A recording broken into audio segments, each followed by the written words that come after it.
Informativo Cafeína y Ecuador Inmediato Radio presentan Efecto Cafeína. Este es el foro político-cultural que trae el pensamiento crítico en Ecuador, con debates, análisis, discusiones y expresiones con el más amplio criterio. Vea usted lo que produce el Efecto Cafeína. Bienvenidos. Sorbo de cafeína y ahora sí, vamos a continuar con ustedes. Gracias por sumarse a esta señal que estamos también siendo transmitidos a través de Facebook Live, aprovechando las redes sociales que nos posibilitan además una interactividad con ustedes. Si tienen algún comentario, si tienen algún tipo de propuesta, acá estamos para poder leerla. Pero vamos a hacer un resumen de lo que han significado las propuestas presentadas por los candidatos en distintos medios, formatos, llegadas al público. Evidentemente, de lo que ha adolecido esta campaña es de profundidad en cada una de las respuestas, de los cómo se van a desarrollar muchas de las ofertas, como el millón de empleos, como el tema de la producción, cómo se va a justificar, digamos, de retirar $3.000 millones de un tajo del erario público, con la reducción o eliminación de impuestos, etc. Quisiera que pudieran destacar cada uno de ustedes qué es lo más relevante de una y otra propuesta para dar los finales elementos a los electores. Ramón Torres. Previa a la década de la Revolución Ciudadana, existió una década de profunda inestabilidad económica. Esos factores de inestabilidad económica generaron condiciones de casi una quiebra del Estado, de quiebra de familias ecuatorianas, generaron condiciones de migración en el Ecuador y desarrollaron una lógica de intervención neoliberal del Estado, de la economía, de la sociedad. Esa característica de inestabilidad económica, generada por el interés de ocupación del Estado y de la sociedad por parte del neoliberalismo, generó condiciones de profunda inestabilidad política y de profunda inestabilidad social. Si nosotros comparamos los datos de conflictividad social, de levantamientos, de huelgas, de paros, de resistencia, de desaparecidos, de enfrentados al régimen neoliberal en el Ecuador, miramos la crisis profunda que la partidocracia, la expresión de los intereses de los partidos, de las clases y de los sectores dominantes en el Ecuador, tuvieron su razón de existencia hasta el momento en que aparece el proyecto político de la Revolución Ciudadana, que genera durante esta década factores de estabilidad política, económica y social. Entonces, la principal característica que diferencia las dos candidaturas precisamente tiene que ver con eso. El Ecuador requiere la continuidad de un proceso de estabilización, de unidad, de logros que no tienen solamente que ver con la Revolución Ciudadana, con el liderazgo de Correa, tienen que ver con el beneficio de nuestro pueblo, con la inclusión de sectores que antes jamás tuvieron acceso al Estado, jamás tuvieron condiciones de seguridad social, jamás tuvieron condiciones de seguridad, de acceso a salud, de educación, etc. Entonces, si es que miramos que la continuidad tiene expresión, interés y necesidad sobre el Ecuador estable, necesitamos optar por un proyecto político que dé estabilidad al Ecuador. El candidato de la banca, el candidato del neoliberalismo, evidentemente lo que expresa y representa es generar nuevos factores de inestabilidad, porque cada día que se lo escucha genera una nueva idea que contradice su programa privatizador y que generaría condiciones de una profunda inestabilidad, porque precisamente serían los sectores excluidos que nuevamente se levantan contra el intento de retorno del neoliberalismo.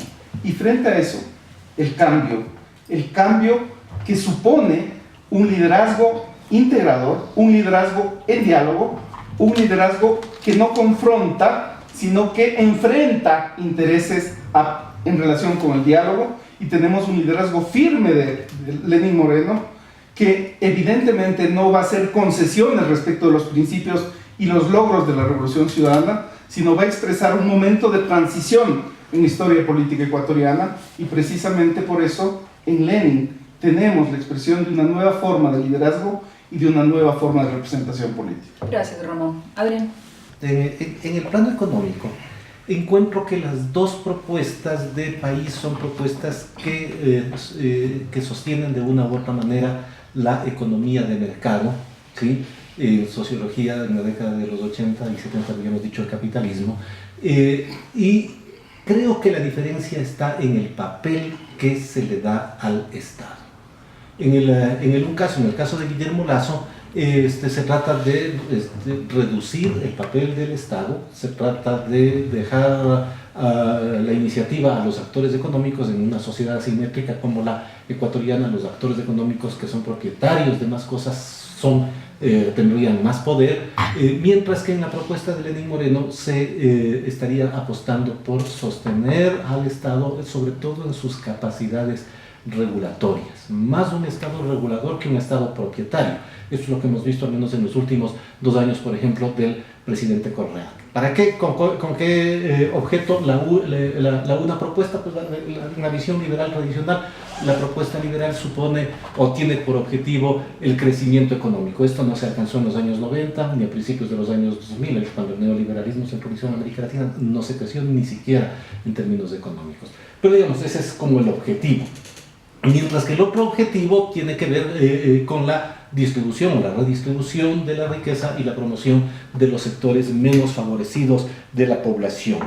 Esto supone que hay 2 actores prioritarios también, o sea, ya en términos políticos, que cuando hablamos de una propuesta liberal estamos hablando de los actores empresariales y los grandes actores empresariales como prioritarios, y cuando hablamos de la otra propuesta, si es que el objetivo es la redistribución, estamos hablando de la priorización de los sectores con menos recursos de la sociedad a través de políticas del Estado. Luego, Carlos de la Torre va a decir, estoy diciendo estupideces o no. Y en términos políticos, creo que las diferencias vienen a partir de pues las políticas. En un caso, las políticas de la candidatura conservadora plantea la idea de una reforma constitucional para tener otro tipo de arquitectura del conjunto del Estado, que no sabemos a ciencia cierta en qué consiste, pero básicamente lo que se ha dicho es el desmontaje del Consejo de Participación Ciudadana y de algunas otras instituciones del Estado. Los instrumentos. Bueno, el instrumento es una consulta popular. A mí me parece que una consulta popular es, en cualquiera de los 2 casos, si es que los resultados son muy cercanos, muy riesgosa de ser convocada, porque las posibilidades de perderla a 2 o 3 meses de las elecciones son altas, ¿sí? Cuando los resultados van a estar pegaditas. Y bueno, la otra posibilidad, una reforma constitucional por llamamiento a una asamblea, no garantiza necesariamente una mayoría con los consensos que la candidatura conservadora buscaría. Un pequeño paréntesis, la legislatura allí, ¿qué papel cumpliría dadas las condiciones, o sea, digamos, cómo están repartidas las fuerzas políticas? Es la ahí? Corte Constitucional la piedra de toque, porque la Corte Constitucional tiene que dar un aval y decir las preguntas de una consulta son o no son constitucionales. Entonces, por esa vía nos encontraríamos, si ganara Lasso, con una Corte Constitucional que le es adversa por razones obvias. Esto supondría necesariamente el llamamiento a una asamblea constitucional, y una asamblea constitucional ya se nos pasó un año de gobierno y las dificultades económicas van a ser grandes, y quién sabe quién gane una asamblea constitucional. Y entonces esto es simplemente una propuesta de difícil ejecución, es una propuesta que apela al electorado, pero de difícil ejecución. Como es de difícil ejecución, bajarse la estructura impositiva del país.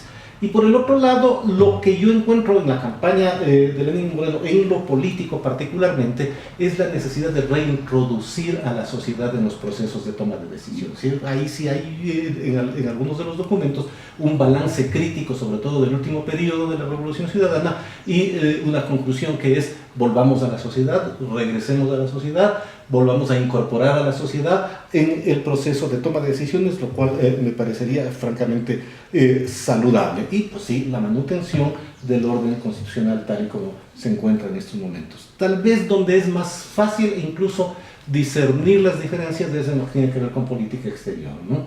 En el caso de la candidatura de Guillermo Lasso, lo que nosotros tendríamos es una política exterior acorde a las políticas económicas, que supondría la construcción de una nueva agenda de alianzas y nuevas prioridades.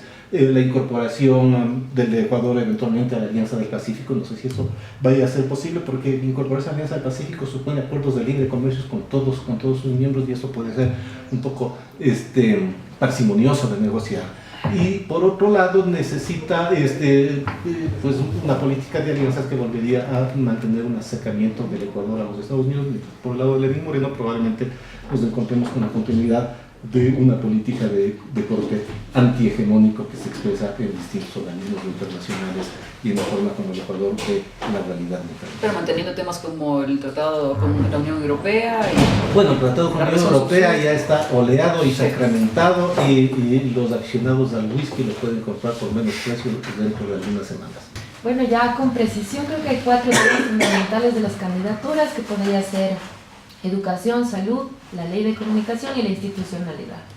Entonces, por un lado, la candidatura progresista nos garantiza continuidad, fortalecer la institucionalidad, que es algo que sí se ha logrado en estos 10 años, mientras que la candidatura conservadora en el tema de educación piensa que eliminando una institución como la CENESID va a garantizar acceso a todo el mundo, y es un imperativo constitucional que no ha tomado en cuenta, también está en la Constitución, el derecho al acceso a la educación en condiciones de igualdad, y resulta que no es así de simple, ¿no? Su parte propagandística y publicitaria de dar acceso a todo el mundo no se resuelve así. Por otro lado, también está el tema de salud, que bueno, Lenín Moreno garantiza continuidad, y además sería importante revisar qué es lo que nos está proponiendo Lasso, ¿no? Que viene con una opción privatizadora en el que está ofreciendo que el 20% de los hospitales den su 20% a la gente que necesita camas, porque según él faltan 8.000 camas. Sin embargo, tiene una visión desde la beneficencia que es bien complicada. Y en el tema de la ley de comunicación, él también piensa que la va a derogar. No podríamos seguir escuchando la música ecuatoriana de la que podemos gozar todos los días, y de muy buenas bandas que han salido en este momento, si la ley de comunicación estaría vigente.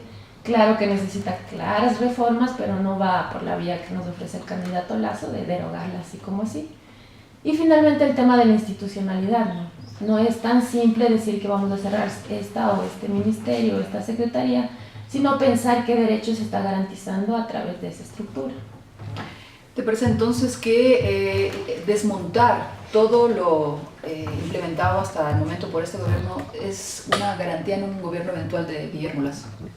Creo que su propuesta de desmontar es falta de conocimiento, ¿no? Me parecería un error desmontar, hay cosas que se han avanzado, que tiene que reconocer, tal vez no las conoce, tal vez no se ha leído por completo la Constitución, hay derechos ganados que puede ser que no estés de acuerdo con todo lo que ha pasado en estos 10 años, pero no se pueden desconocer así. Porque como que ha retrocedido o hay contradicción cuando primero habla sobre vouchers educativos, sobre crédito en lugar de becas, sobre zonas francas para salud, y luego dice la educación y la salud serán gratuitas.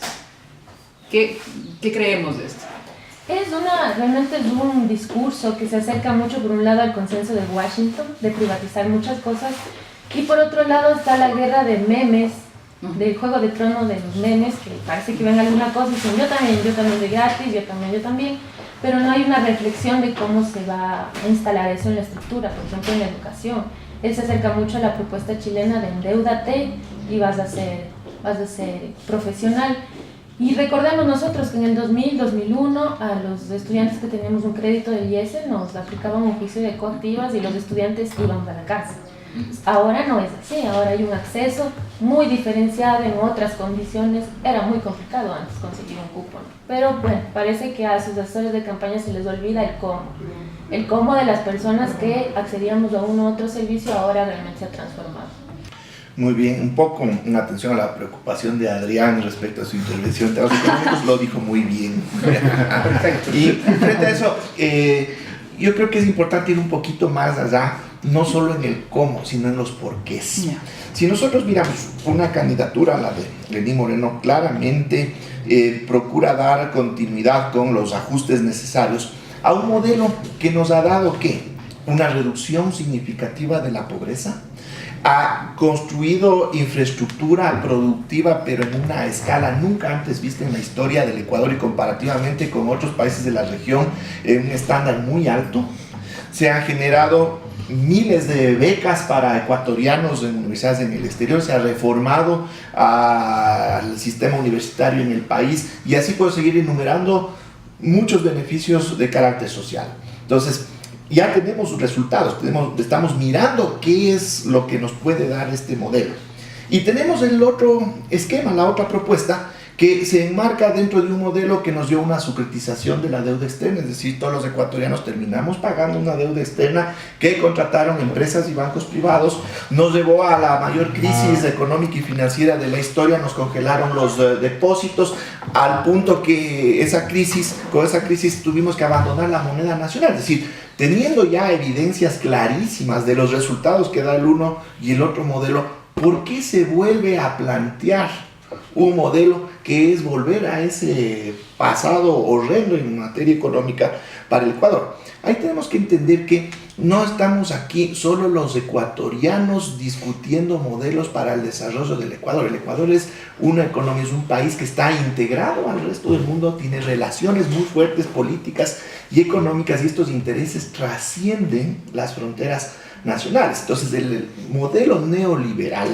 evidentemente apunta hacia otros objetivos, no son objetivos sociales, son otros objetivos que van de la mano del capital, pero no solamente pensemos en esas élites empresariales, bancarias en el país, sino cómo estas élites vienen a ser peones de un ajedrez mucho más amplio y vienen a ser cadenas de transmisión de otros intereses mucho más fuertes, que lo que procuran es enrumbar al Ecuador precisamente, o encajar al Ecuador dentro de esa lógica que es contraria al otro proceso que apunta hacia la sociedad. Pensemos en la década de los 80s y 90s, cuando aquí nos debatíamos una crisis tras otra política económica.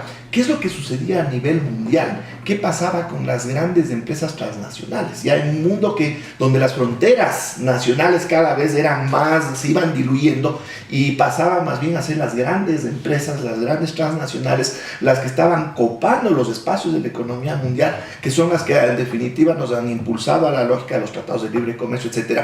Es cuando florecen estas empresas y adquieren un carácter global a costa del manejo de las economías más pequeñas, las que se dice de la periferia, que aplicaban estos esquemas para volverse funcionales a este modelo global. Entonces, en definitiva, eso es lo que significa la candidatura del señor Lasso, es decir, volverle al Ecuador otra pieza más en este gran rompecabezas mundial que apunta hacia estos intereses que no son nuestros, no son de los ecuatorianos, no son de las personas que están en la calle, son de las grandes transnacionales. Ahora, si es que, digamos, la interpretación de lo que hemos escuchado en este momento podría ser que la candidatura de Lenín Moreno representa los intereses de los amplios sectores populares, de las grandes mayorías, y la de el señor Guillermo Lasso representa quizá la de una minoría con un poder económico importante, porque es que está dividido el país prácticamente en 54-46, o como quiera vérsele el porcentaje. Lo que mencionaba Adrián Monilla al principio puede traducirse justamente en algunos errores, desaciertos, omisiones que le pasan factura a Alianza País.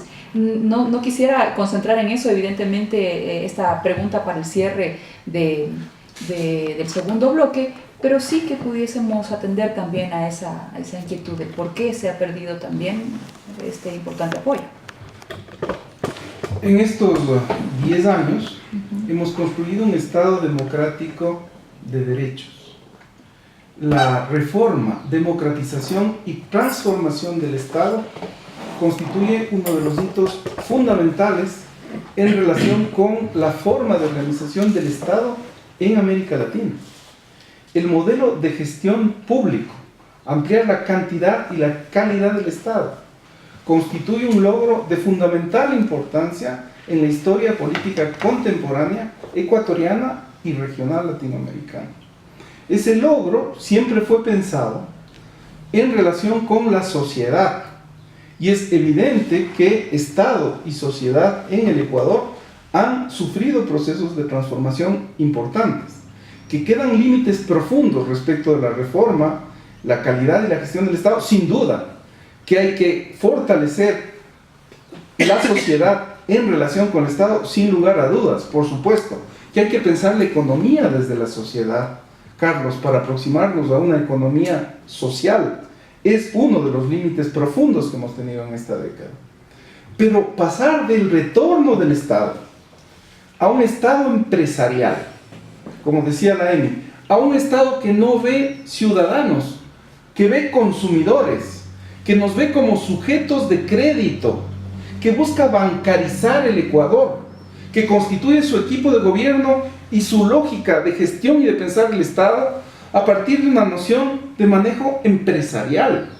Y evidentemente esa lógica lo que busca es el retorno trasnochado, envilecido, degradado, de corrientes que han demostrado en la historia política, en el Ecuador y en el mundo, su fracaso en la historia.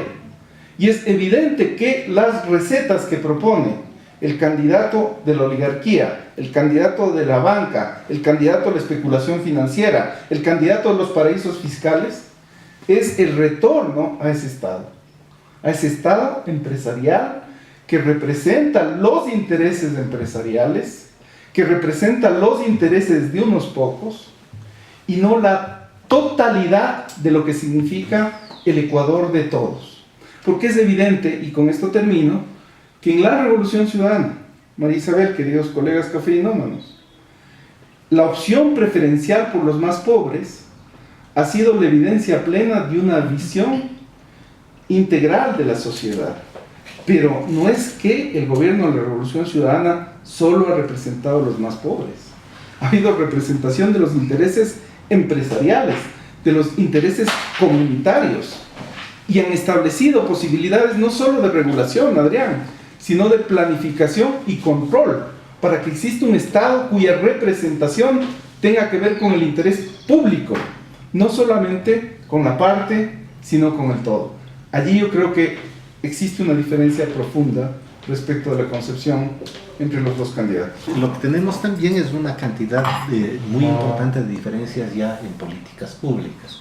Emi había mencionado ya el tema de la educación. La propuesta del candidato Lasso, que consiste en, por ejemplo, dar unos vouchers, es decir, una cantidad de dinero, una especie de vale para que luego los colegios particulares puedan cobrar vale que no vale al gobierno por sus servicios. No ha funcionado en ninguna otra parte, ¿sí? El ejemplo más cercano que tenemos con un experimento parecido es Chile, y uno de los elementos más criticados del retorno a la democracia y uno de los más difíciles de revertir en términos de la estructura del sistema de educación pública y privada chileno ha sido, por ejemplo, esto. O sea, se puede llegar a este nivel y luego es muy difícil revertir, y los logros en calidad son ineficientes, y los logros en acceso también. Entonces, ¿qué es lo que hay que hacer? Digamos, en términos de educación, esa receta no ha funcionado ya en otros países y no veo la razón por la cual vaya a funcionar en el Ecuador. Lo que tiene que funcionar en el Ecuador, que ha funcionado y que debe funcionar mejor, es inversión en educación pública.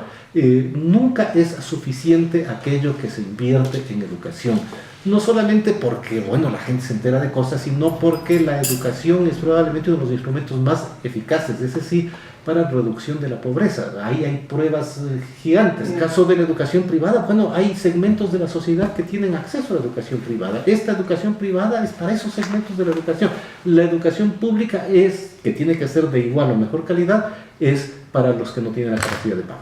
Bueno, creo que uno de los puntos fundamentales que decía Ramón de qué ha pasado, por qué no se ha conquistado por completo a todos los electores, es porque este tema de la participación y la representación de algunas capas sociales ha sido ausente, ¿no? Creo que hay que tender puentes en lugar de muros, como nuestros vecinos del norte, y tienen que retomarse. O sea, si el proceso progresista no tiene autocrítica, simplemente deja de ser progresista. Y es importante que estos puentes se vuelvan a construir, también desde el lado de las organizaciones y las comunidades. Tampoco es que la realidad es homogénea y todos están juntitos, es complejo. Y más bien si tenemos esta opción de construir, no solamente dialogar, sino que la política pública responda a las necesidades reales, consensuadas. Si hay disenso, mucho mejor, se pueden construir mejores opciones para varios temas de política pública, como salud, educación, infinidad de temas que son todavía complicados para todos. sería importante, ¿no? Dar la vuelta, ver qué está sucediendo en las comunidades, ver qué está sucediendo en las organizaciones, no solamente en lo rural, las organizaciones que están actuando ya en lo urbano también tienen que estar participando, y ese sería, creo, el componente más importante de no perder de vista para poder retomar ese segmento social, ¿no? Gracias, Emi. ¿Qué es lo que puede inclinar a los votantes por una u otra candidatura? Es interesante también entender cómo es que a cada quien les llega la diferente información, cómo percibe el entorno en el que se desenvuelve cada quien en sus propias actividades y cómo interpreta todos esos elementos. Se dice que las personas votamos no con la razón, sino con el corazón, y puede que sí sea cierto. Entonces, tenemos que entender que también se han dado varios elementos que pueden llevar a que muchas personas vean atractiva esa propuesta que, como hemos analizado, nos lleva a un sentido contrario, pero tienen una base que también es importante que podamos nosotros tratar de entender. Y en ese sentido, ¿qué es lo que ha sucedido en estos últimos 10 años? Ha habido evidentemente un golpe de timón, pero de 180 grados de lo que era la trayectoria política y económica del Ecuador durante décadas. Y estos golpes de timón no pueden hacerse así nomás, es decir, van a haber afectados, va a haber necesariamente confrontación, porque va a haber muchos, y hubo muchos grupos que no querían que se den las reformas que se dieron. También se dio todo un proceso de organización del Estado en diferentes niveles, inclusive en los términos de las universidades, cuando ya se implementan todas las reformas, hubo hasta desconcierto, desazón en las mismas universidades, cuando es un esquema que lo que procura es cambiar para mejor. Entonces, todos estos elementos evidentemente generan reacciones negativas en las personas que de alguna manera son capitalizadas contrariamente a darle continuidad a este esquema en ciertos sectores de la población. ¿Qué es lo que sucede a nivel microeconómico, por ejemplo, con muchos pequeños y medianos empresarios que estaban acostumbrados a contratar a sus trabajadores pagándoles cualquier cosa, sin que estén sujetos a una remuneración básica unificada, sin todos los beneficios de la seguridad social, etcétera, etcétera, porque esos son costos más altos? No había ningún mecanismo que les pueda obligar a que hagan eso. Entonces eran prácticas comunes de muchos espacios, ese tipo de cosas. Y ahora que hay un Estado que está ahí, que obliga a que se cumplan con todos estos elementos, evidentemente genera una afectación económica. Entonces así podemos ir sumando en muchos casos que ven desde la perspectiva evidentemente muy individual, claro. Y eso les lleva a añorar de alguna manera lo que era en el pasado, sin entender quizás más a fondo las consecuencias que tiene un direccionamiento en ese sentido ya a nivel de país y de toda la economía y sociedad. Listo, nos vamos a la pausa, nos pasamos un poquito, pero bueno, vale la pena tener cada uno de estos elementos tan valiosos, y agradecemos muchísimo que usted tenga esta fidelidad a este tipo de debates. Vamos enseguida con la pausa, retornamos con más y analizaremos lo que significa gane quien gane, cuál es el momento que deberá enfrentar y el proyecto de país que esperamos todos los ecuatorianos que lo implementen.